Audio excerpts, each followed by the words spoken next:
يا أيها الذين آمنوا كتب عليكم الصيام كما كتب على الذين من قبلكم لعلكم تتقون أيام معدودات فمن كان منكم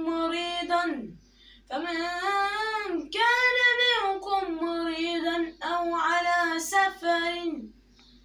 فعدة من أيام أخر يا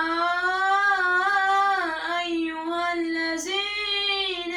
آمنوا كتب عليكم الصيام كما كتب على الذين من قبلكم لعلكم تتقون